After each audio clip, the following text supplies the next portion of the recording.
tipo, eles acreditavam que podia estar esse indivíduo possuído por alguma coisa. E aí, na Idade Média, prosseguiu também com representações nessas gravuras, né, que são pinturas que demonstram esse tratamento feito por curandeiros na época.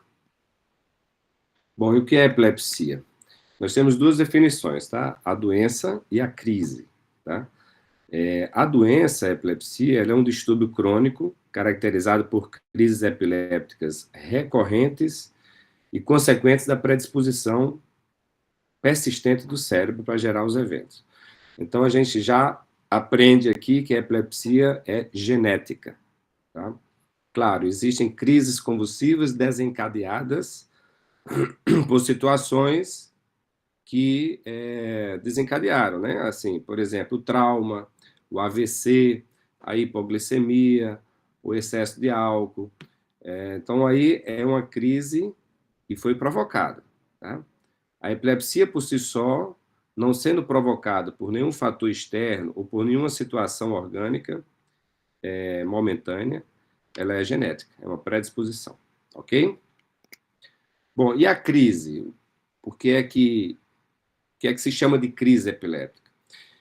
Existe um resultado de uma descarga elétrica excessiva, né? Vocês sabem que os neurônios, assim como todas as células, trabalham com potencial de membrana, e às vezes ocorre, num paciente que tem predisposição, esse potencial de membrana, quando ocorre a entrada do sódio, ele pode acontecer de uma forma excessiva, né? Ou pode não acontecer de uma forma fisiológica. Então, resulta, uma descarga elétrica excessiva, súbita, geralmente de um grupo de neurônios, pode estar localizado em qualquer lobo, tá? E a manifestação clínica, dependendo de onde esteja iniciando essa descarga, vai ter uma semiologia característica daquela região, tá? Ou então pode ser que a descarga seja súbita nos dois hemisférios ao mesmo tempo, tá? E aí sim são as crises generalizadas, diferentes das focais. Nós temos em torno de 50 milhões de pessoas no mundo com epilepsia, a maioria tem início na infância, por causa da relação com os déficits de desenvolvimento e de malformações corticais. Uma maior incidência nos países em desenvolvimento, em torno de 5 casos a cada 1.000 habitantes e 50 novos casos para 100 mil indivíduos por ano. As principais causas de crise epiléptica, eu falei para vocês que tem relação com genética, mas aqui nós estamos falando de crises, tá? De um modo geral. Então, na infância, temos a crise febril, infecções do sistema nervoso central, trauma, distúrbios tóxicos metabólicos. Nos idosos, AVC. Falando em idosos, hoje é cada vez mais frequente epilepsia genética nos idosos, tá? Porque as pessoas vivem mais e, às vezes, as crises não se iniciaram na infância nem na adolescência e pode começar no idoso. Mas, obviamente, quando a gente tem um paciente idoso que apresentou uma crise epiléptica, a gente não pensa em genética e sim em alguma coisa estrutural, né? Seja um hematoma, um trauma, um AVC, um problema metabólico, tá? Então, lembrar dessas situações que é igual a enxaqueca, né? A enxaqueca não, a cefaleia. Não sei se vocês já tiveram aula de cefaleia, mas quando o indivíduo começa a ter cefaleia depois dos 50 anos, você não vai suspeitar muito de enxaqueca, você vai suspeitar de cefaleia secundária, né? Mesma coisa com a epilepsia, se ela surge na idade adulta, você tem que pensar em tumores, em outros problemas não genéticos. Agora, em qualquer idade, pode ser tudo, né? Pode ser qualquer coisa realmente que cause uma irritação no neurônio e gere o evento epiléptico. Bom, o diagnóstico ele é feito pela anamnese, o diagnóstico do tipo de crise, né? Isso é uma crise focal, isso é uma ausência, ou o que? Uma crise tônico-clônica, uma crise atônica. Então, pela história, que normalmente é o familiar que conta, você vai ter o relato de como foi que iniciou, durante e após a crise. Aí você vai ter uma ideia de que, primeiro, foi realmente uma epilepsia, uma crise epiléptica. Segundo, é focal ou é generalizada? Porque essa classificação é fundamental para o tratamento, tá? E aí você pede o eletrocefalograma. O eletrocefalograma ele vai acusar, na maioria dos indivíduos, 90% dos indivíduos, ele vai mostrar uma descarga normal, mesmo que o indivíduo não esteja, naquele momento, tendo um episódio de crise, de epilepsia. Existe o exame crítico, que é aquele em que você documenta a crise no eletro e com o vídeo, e existe aquele intercrítico, que é quando, em qualquer momento, o indivíduo que tem um diagnóstico de epilepsia vai fazer um eletro, vai aparecer, de vez em quando, uma espícula sem crise clínica, tá? Então, o eletro, ele se baseia nessa disposição em que você coloca os eletrodos no couro cabeludo, essas letras F, T, P, C e O se referem aos locais, frontal, temporal, parietal, occipital e central, região central essa aqui, e os números ímpares ficam do lado esquerdo e os pares do lado direito. Então, isso é convencional, é o esquema 10-20 que a gente chama, que no mundo inteiro é usado assim. Então, quando você vai ver o traçado, que está aqui os números e as letras, você vai ver, procurar dentro de um traçado que é totalmente diferente do traçado do eletrocardiograma, em que você tem características morfológicas iguais para todo mundo, onda P, que complexo QRS, onda T, ou é o inverso onda T, agora não lembro mais, você tem no meio desse traçado, que não é uma morfologia, digamos assim, uniforme, né? Simplesmente é atividade cerebral aqui, tá? As ondas vão acontecendo de acordo com a atividade cerebral. E aí, no meio dessa atividade normal, aparecem essas espículas aqui, ó. Tem aqui, tem aqui. Então, aqui você sabe que tem uma anormalidade elétrica nesse indivíduo, tá? Bom, e aí você vai pedir exames de imagem. Na maioria das vezes, você tem que pedir exame de imagem para descobrir a causa, se há alteração estrutural. Existem alguns tipos ou algumas síndromes de epilépticas e, caracteristicamente, a gente sabe do que se trata e que a imagem não vai mostrar nada, tá? Mas a gente acaba pedindo por uma questão de pudor na investigação diagnóstica, né, para não passar batido nenhuma lesão, nenhum outro diagnóstico. Então, exame de imagem de epilepsia, nós temos tomografia e ressonância. Qual é o melhor? A ressonância, ela dá mais detalhes. Antigamente, quando não existia ressonância, havia muitas alterações pequenas no cérebro, que não eram visíveis na tomografia, e quando a ressonância surgiu, isso passou a ser diagnosticado.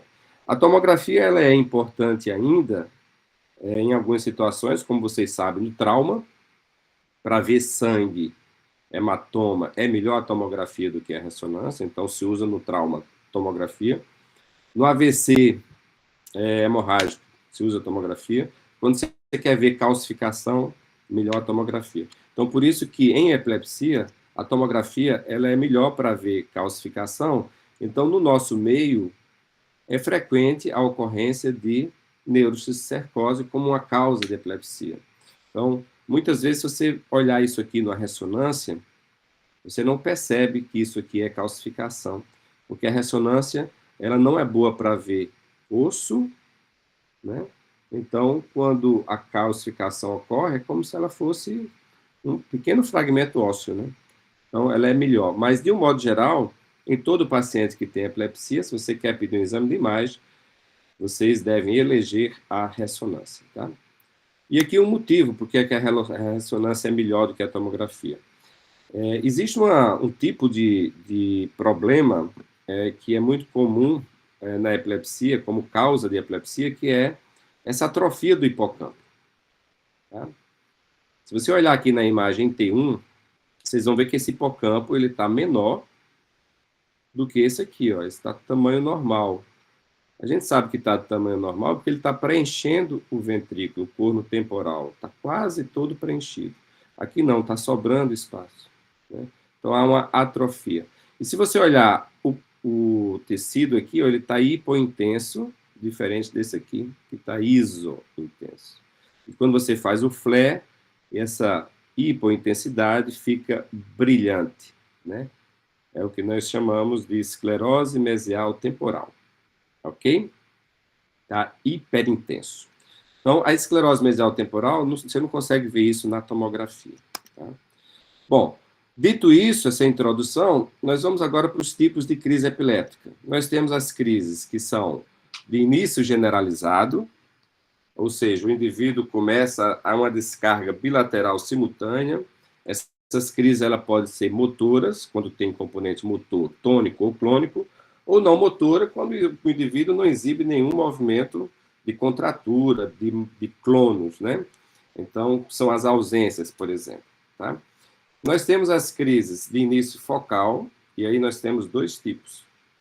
A perceptiva, ou seja, o indivíduo ele percebe a crise desde quando ela começa até o final. Então, a consciência dele fica preservada. Tá? Essas crises ela pode começar por um início motor, uma contratura, ou não motora, como, por exemplo, uma aura, uma sensação de medo súbito, uma sensação de déjà vu, uma sensação de mal-estar na região epigástrica, súbita, que ascende até a região da cavidade oral, que nós chamamos de aura epigástrica. Então, isso é uma crise perceptiva não motora. Tá? E nós temos as desperceptivas, que aí o indivíduo ele começa a ter a crise e ele não percebe absolutamente nada que está tendo uma crise. É a família que nota e que conta para ele depois, e é a família ou o circunstante que relata para a gente como é que o paciente fica, uma vez que ele não vai conseguir saber dizer o que é que ele está fazendo no momento da crise. Então, tem alteração da consciência, tá? Lembrando que essas focais, elas podem se transformar também em generalizada, que nós chamamos de tônico-clônica bilateral. Bom, aqui do ponto de vista de ilustração, você tem um corte coronal do cérebro, do encéfalo, e a crise focal ela fica restrita a uma região. Tá? Já a crise generalizada, os dois hemisférios têm uma descarga simultânea. E aqui, quando a focal se transforma em tônico-clônica bilateral. Vamos dar uns exemplos em vídeo para vocês fixarem, tá?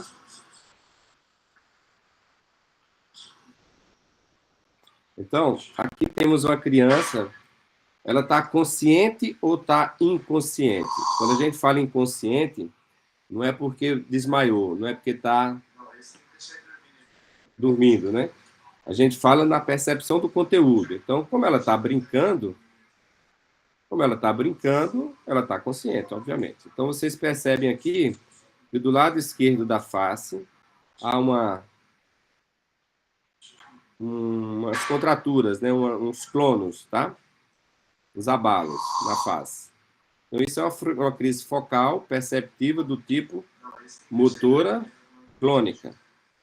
Ok? Já essa criança, ela está dormindo e aí ela acordou. Ora, se ela acordou e está chorando, ela está com a consciência preservada. Então, focal perceptiva.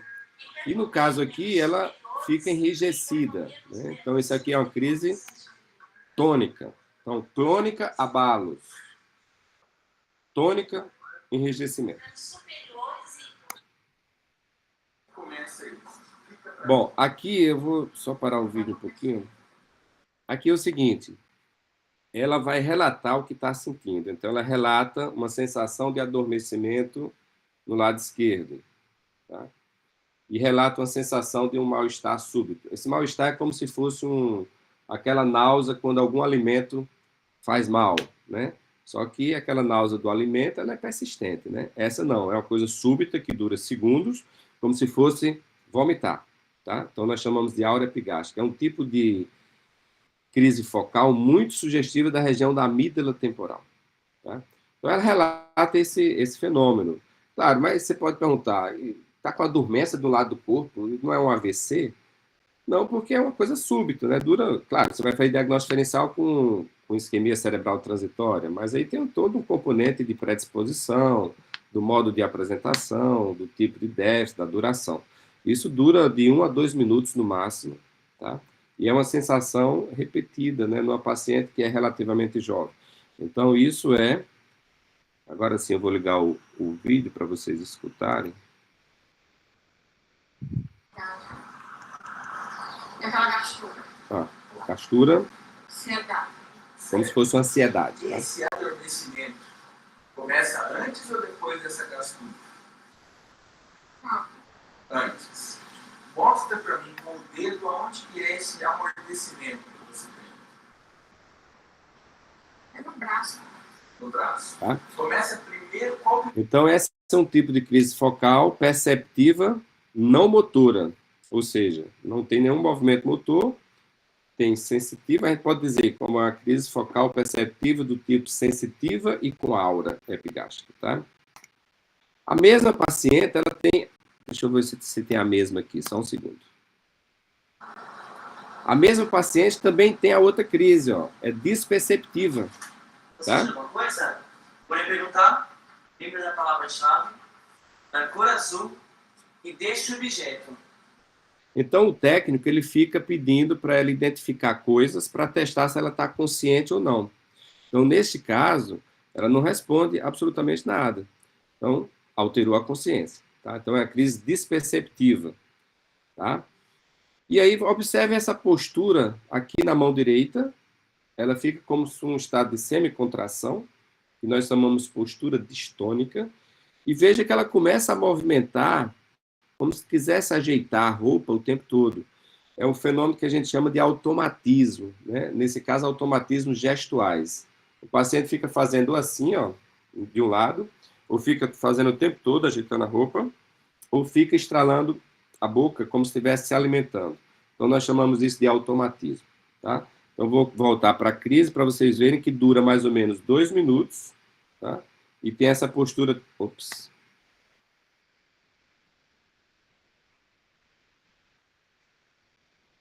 E tem essa postura distônica à direita e esse automatismo à esquerda.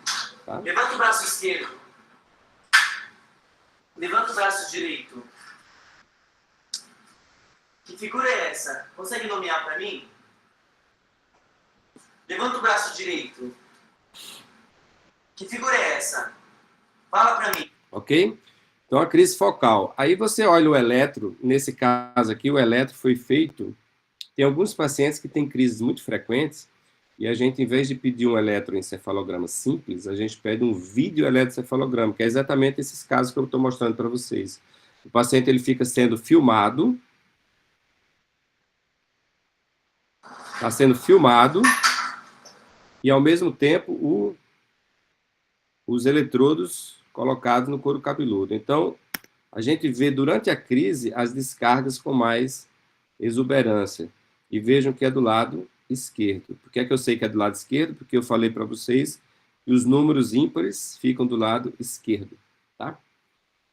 E aí, o que é que essa paciente pode ter na ressonância? Aí você vai pedir a ressonância e ela tem exatamente a esclerose mesial temporal à esquerda. Por que é importante?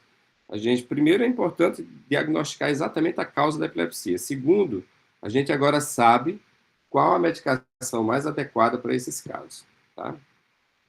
E a gente vai ver o tratamento mais adiante. Por enquanto, vamos seguir com a semiologia. Tá? Bom, e o que é... Essas foram as crises focais. Vamos agora para as generalizadas. Vamos começar pela não motora, que é a ausência.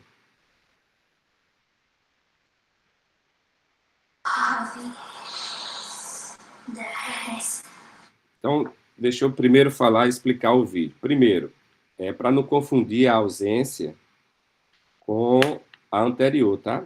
Porque quando o paciente vai para um ambulatório, a família diz assim, doutor, a gente chama e ela não responde nada, ela fica ausente.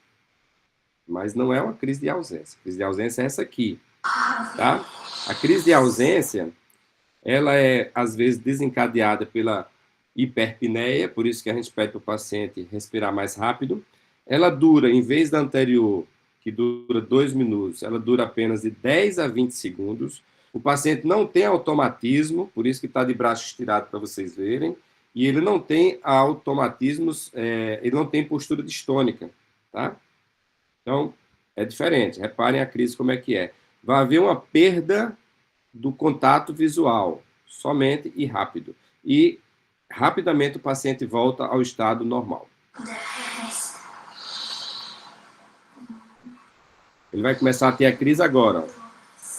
Ó. Aqui, ó. Tá? Mostra a língua. Tá? Mostra a língua pra mim. Abre a boca. Levanta a perna. Levanta. perna. Levanta o braço bem alto, Marcos. Levanta o braço. Marcos, mostra a língua. Mostra a língua. Pronto, acabou a crise. Fecha os olhos. Vocês viram que no passado de 20 segundos, a consciência, todas as crises generalizadas, obviamente a consciência não está preservada, né? Por isso que ele não responde também às solicitações igual ao paciente anterior. Mas a diferença é que, primeiro, de 10 a 20 segundos, não tem postura distônica, não tem automatismo, e ele não demora a recobrar a consciência, é rápido, ok? E se você tiver dúvida, olha para o eletro ele descarrega dos dois lados, não tem uma região específica não, tá? E esse tipo de descarga na crise de ausência, ela acontece cerca de 3 ponta, que é esse aqui, ó, ponta, onda, tá? Então, tudo isso aqui é ponta-onda. Cada ponta-onda dessa acontece 3 vezes por segundo no eletroencefalograma. Okay? Outra crise generalizada é a clônica. Veja que a paciente não acordou, não está chorando, então a consciência está alterada e tem esses abalos, tá? Só abalo clônico, ok? O outro tipo de crise é a atônica. A atônica é a perda do tônus. O paciente, se estiver em pé sem ninguém segurar, ele cai e bate a cabeça. Tá? É o que vocês vão ver nessa criança aqui. Ela só não vai cair ao chão porque a mãe segura.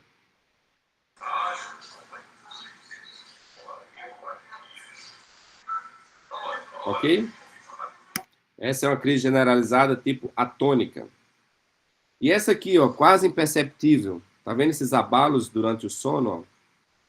Vai acontecer, ó, outro abalo. Outro. Então, essa é a chamada crise mioclônica. Também é considerada generalizada. Não confundir com os abalos mioclônicos normais do sono, que algumas pessoas têm quando está pegando no sono. Né? Às vezes você está pegando no sono e faz isso. Isso aí não é crise mioclônica, tá? Isso aí é uma mioclonia do sono que acontece normalmente em algumas pessoas, tá? Existe também as crises generalizadas tipo espasmo, que é muito comum na síndrome de West, que vocês devem ter estudado em pediatria, que é a associação de idade entre 3 anos e 1 ano, espasmos, que eu vou mostrar para vocês esses espasmos, e atraso, retardo mental. Então, isso aqui são os espasmos. Agora que der para dá para ver que o olho vai para cima? Ok? Então, a mãe normalmente relata para o pediatra que a criança está tendo susto, né? Mas, na verdade, são esses espasmos. E aí o eletro é bastante bizarro, né? Bom, eu acredito que antes dessa aula, a maioria de vocês entendiam que a epilepsia era basicamente a convulsão, né? Que é isso que vocês vão ver agora. Que é a mais conhecida, a que chama mais atenção, mas não é a mais frequente crise epiléptica, tá? Então, como é que é a crise tônico-clônica generalizada? Primeiro, o paciente, às vezes, começa com um grito, né? Mas pode não ter essa parte do grito. Depois ele começa a ter a contratura nos membros superiores e inferiores. Depois os abalos, e os abalos clônicos. Por isso que o nome da crise é tônico-clônico generalizado. Tá? Dura mais ou menos 2 minutos. Se o paciente estiver no hospital, ele vai receber benzodiazepínico para tirar da crise, tá? Mas nesse caso, como ele estava sendo monitorizado para ver exatamente a crise, o único cuidado que é feito é aspirar, já que ele está no hospital, você aspira a secreção. Vocês vão observar que não se coloca nada na boca, porque a língua não dobra. Apesar de existir a mordedura de língua, você não tem que botar nada para evitar essa mordedura, tá? E o catéter de oxigênio, porque ele está no hospital. Mas fora isso, é o mesmo atendimento que deveria ser feito na rua ou em casa. E, claro, proteger a cabeça dele, que aí já está protegida pelo travesseiro e por isso que essas camas, ó, elas têm uma proteção, tá? De monitorização, que é para o paciente não se debater, tá? Então, vejam a crise, a semiologia da crise. Levanta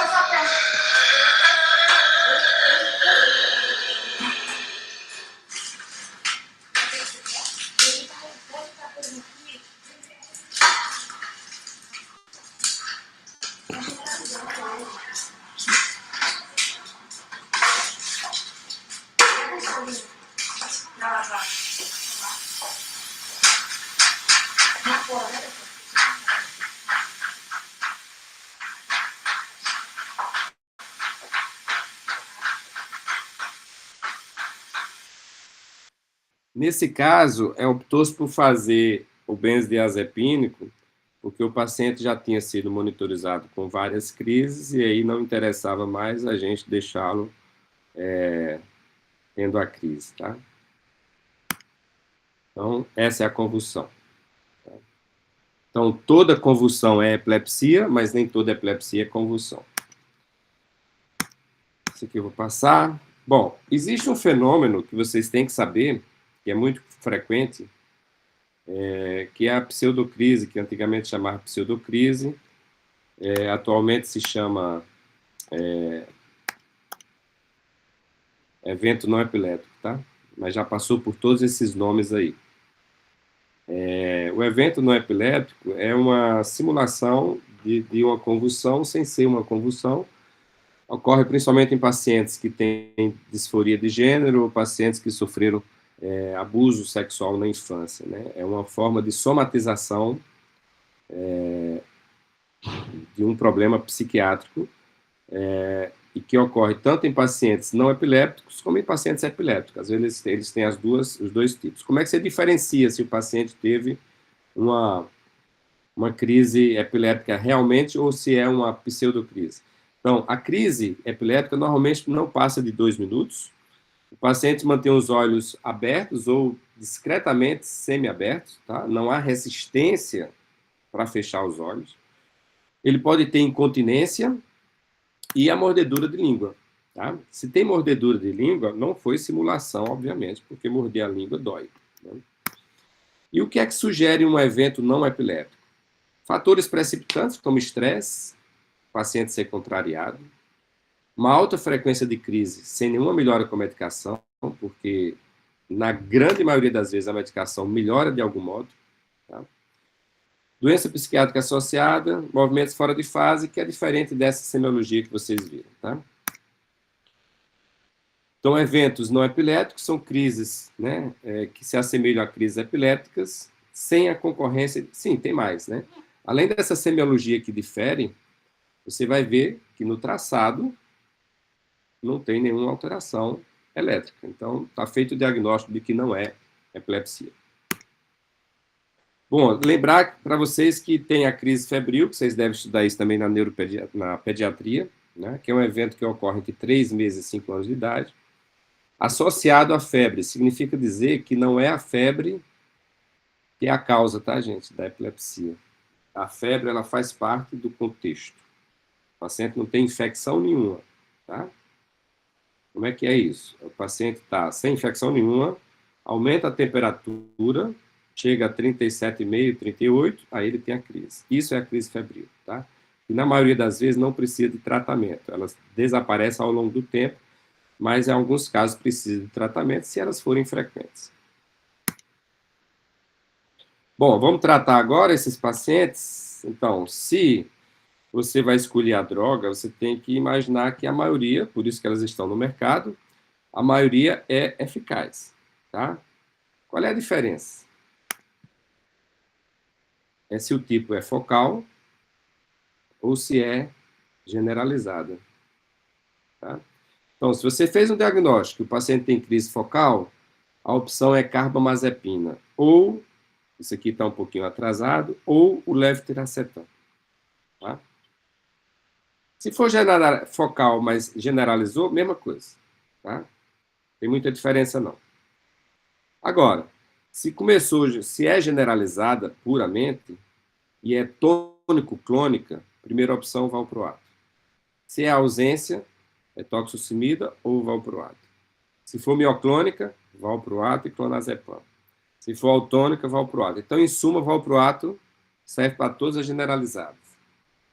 Agora, se o paciente teve alergia, se o paciente teve efeito colateral, ou se o paciente não melhorou muito, aí você vai para as segundas opções. Como é que você vai escolher essas segundas opções? Aí isso é uma coisa muito de ir tateando tanto a dose como tentando o esquema, porque às vezes o paciente não melhora com uma medicação em dose máxima, não muda de medicação sem atingir a dose máxima, tá? Então não adianta você começar com carbamazepina de 200 miligramas 2 vezes, Aí o paciente não melhorou e diz, não, vou trocar. Não. A dose máxima da carbamazepina é acima de 1.200. Então, você tem até a dose máxima tolerável. Claro, se o paciente tiver efeito colateral, aí sim você muda.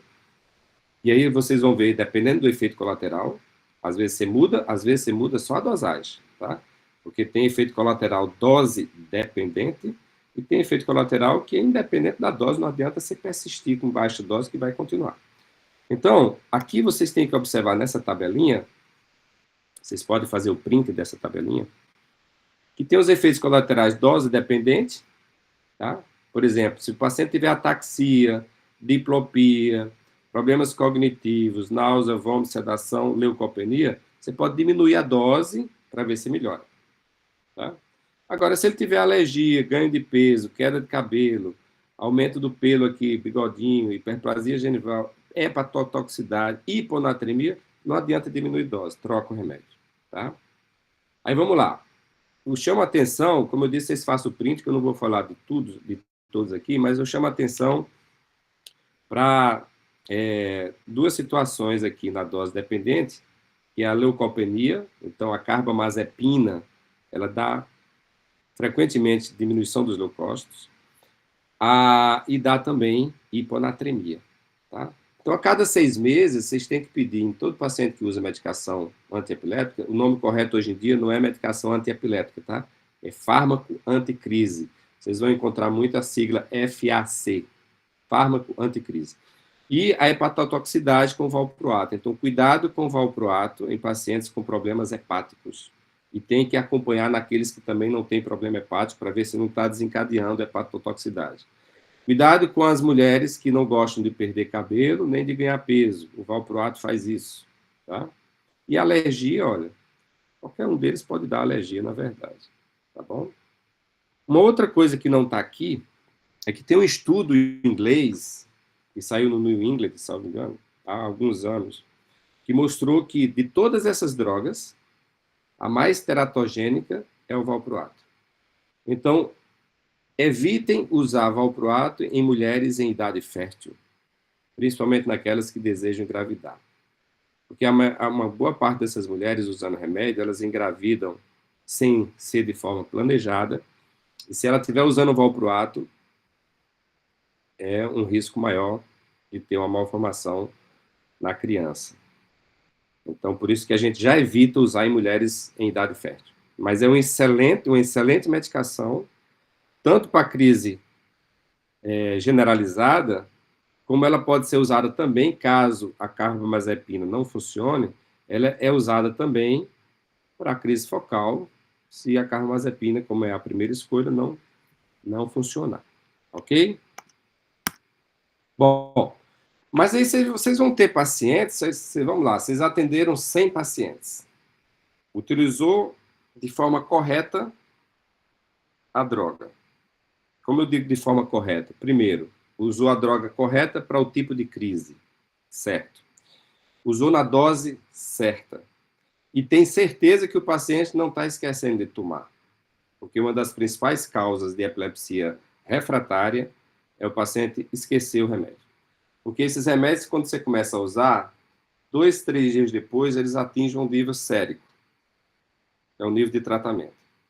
E aí, se o remédio é de 12 em 12 horas depois, ele vai começar a cair o nível sérico se ele não tomar a dose. E se isso acontecer subitamente, ele vai ter crise. Tá? Então, tem que estar usando, não pode, e tem que ser no mesmo horário. Se optou por usar 7 da manhã, tem que ser 7 da noite. 8 da manhã, 8 da noite. 10 da manhã, 10 da noite. Tem que ser certinho. Tá? Não pode atrasar nem 30 minutos.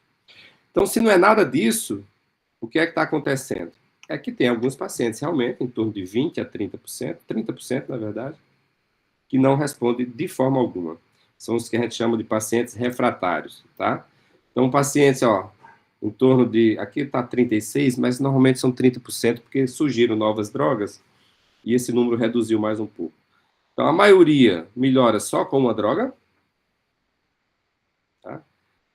Uma outra parte precisa acrescentar 2, uma outra precisa acrescentar mais, outros precisam usar o canabidiol. O canabidiol, ele está indicado quando essas medicações realmente não estão funcionando, então você pode associar o canabidiol.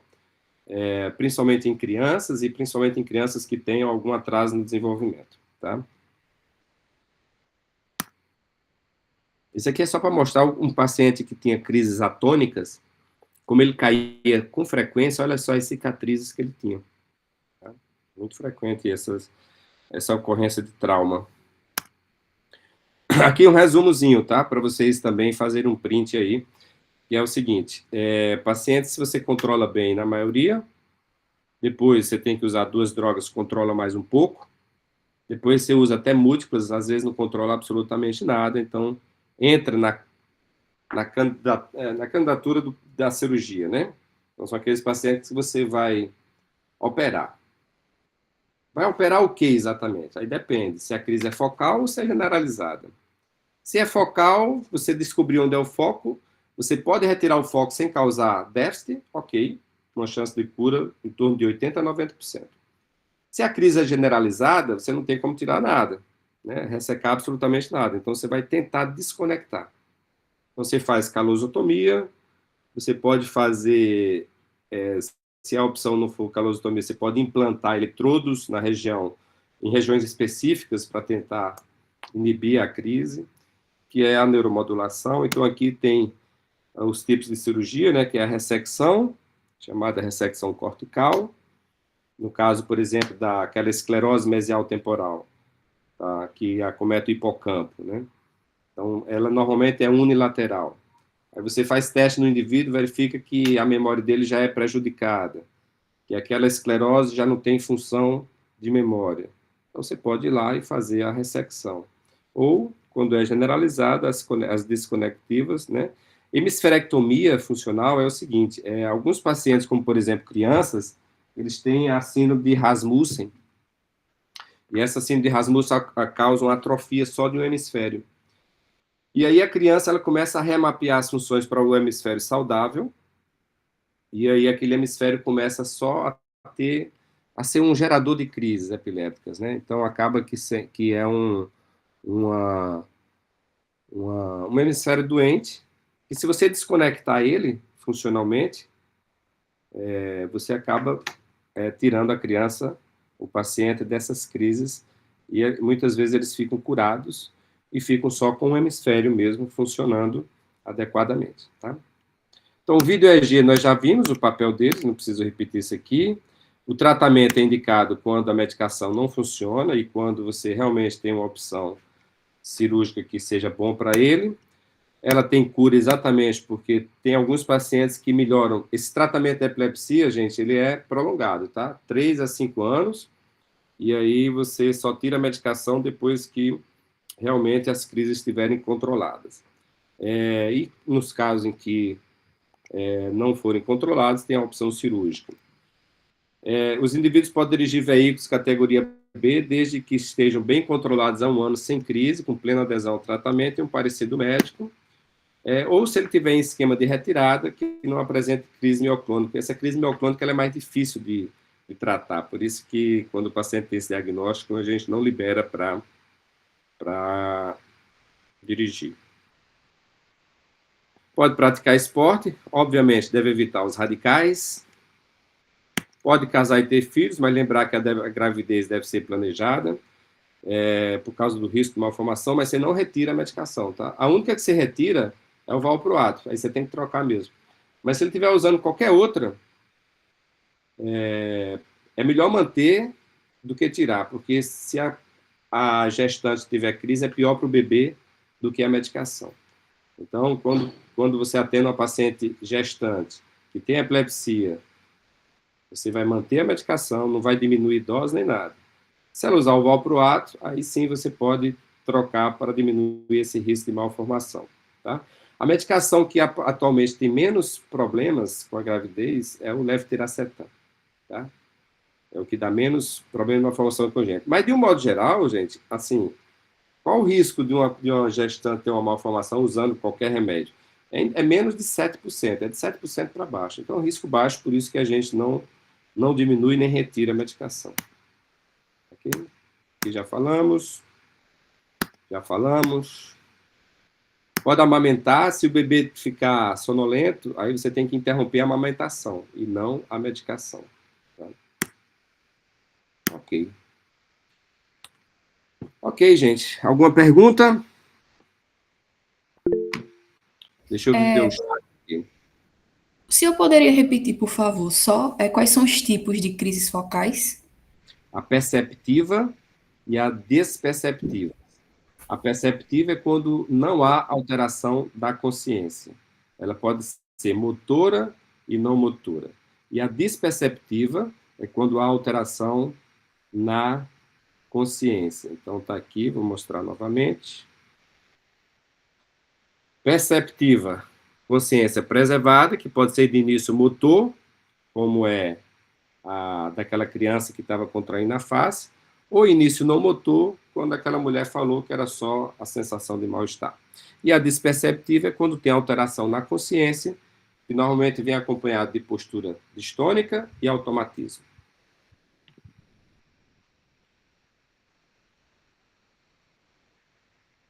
Mais alguma pergunta? Deixa eu ver o chat aqui.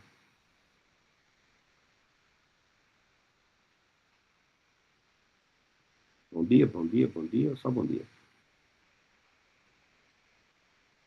Mais alguma pergunta? Professor, eu tenho uma. Hum. Nesse caso, quando todo o hemisfério é afetado, que no caso ele é desligado, né? Sim. Aí, isso, assim, ao meu ver, parece algo mais radical. Não teria algum tipo de consequência, não? Assim, talvez. Então, Que seja menor. depende da idade. Um paciente que seja antes dos... Bom, se for do lado direito, né? Ele já apresenta a hemiparesia, então ele já tem um déficit. Porque a crise ela é focal, né? Então, se o hemisfério acometido é o direito, ele vai ter as crises epilépticas, principalmente as crises focais motoras do lado contrário. Então, à medida em que ele vai desenvolvendo na infância, aquele hemisfério que está doente começa a transferir a função motora para o outro lado. Mas aí ele vai apresentar para você com um déficit motor, que normalmente pode não ser completo, né? Ele pode ainda ter algum movimento na perna ou no braço. E aí, quando você desconecta, ele vai ficar hemiplégico. Só que aí, 6 meses depois, ele começa a recuperar. E tem paciente que tinha um déficit antes, fica até melhor depois que você resolve as crises dele. Se for do lado esquerdo, que aí é a área da fala, aí é um problema se for depois dos 10 anos de idade. Porque a área da fala, depois de 10 anos, já está sedimentada naquele local. Então, há o risco de ficar com alteração na fala. Mas aí tem testes para você saber esse risco, para poder falar para a família qual a opção que vai ser tomada, a decisão que vai ser tomada. Mas do lado direito... Agora, se for antes dos 10 anos, dá tempo dela remapear. Então, ela pode, depois da cirurgia, ter alguma dificuldade na fala, mas depois ela vai voltar a falar. Tá? Então, não é uma cirurgia radical. Na verdade, é uma cirurgia bastante, digamos assim, simples do ponto de vista de decisão, porque normalmente essas crianças têm 50 crises por dia, né? E quando você desconecta, você vai saber se algumas funções vão ser perdidas ou não. E se essas funções não forem perdidas ou não forem importantes, é melhor para a criança, porque a chance dela não ter mais nenhuma crise é muito grande.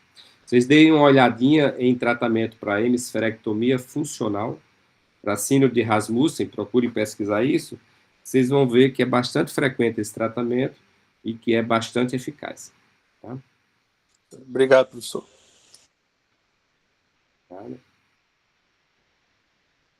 Algo mais?